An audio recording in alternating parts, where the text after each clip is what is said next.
In 1890, there was a patch of land the U.S. government called the Dead Man's Hand. If you were a train robber, a killer, or a fugitive running from federal marshals, this was the only place left to hide: Indian Territory. Outlaws thought crossing that border meant total freedom. They didn't realize they weren't escaping the law. They were stepping into the crosshairs of the most feared apex predators of the Wild West: the Cherokee Light Horsemen. To a desperate bandit fleeing on horseback, the dirt was just dirt. To a Cherokee Light Horseman, it was a live data feed. These men didn't just look for broken twigs, they decoded the soil.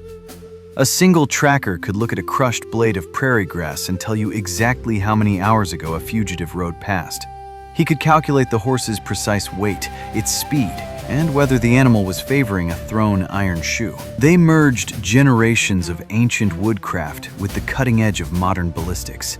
If a gang ambushed them from the brush, a light horseman could analyze the microscopic angle of a bullet hole left in a pine tree and pinpoint the sniper's exact firing position down to the literal inch.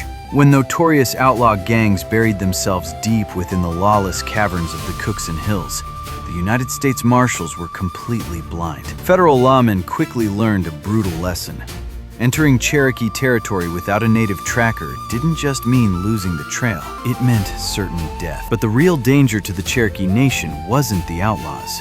It was the politicians in Washington. As white fugitives flooded into native lands to escape American law, the U.S. government used the chaos they created as a weapon. They weaponized a legal loophole, claiming that Cherokee police had no legal authority to arrest white men. Think about the calculated cruelty of that. Washington deliberately stripped native courts of their jurisdiction, forcing a lawless, no-man's land crisis onto sovereign land, and then used that exact state of lawlessness as an excuse to try and dismantle Cherokee sovereignty completely. The wildness of the territory wasn't a failure of native law. It was an intentional design of U.S. policy, but they failed to erase them. Today, the Cherokee Light Horsemen are still active, still uniform, and still protecting their sovereign borders over a century later. History textbooks completely bury the fact that native nations operated highly advanced police forces that rescued federal marshals from their own outlaws. How does knowing the U.S. government manufactured the lawlessness of the Wild West change how you look at American history? Like, share, and subscribe. And let's talk in the comments.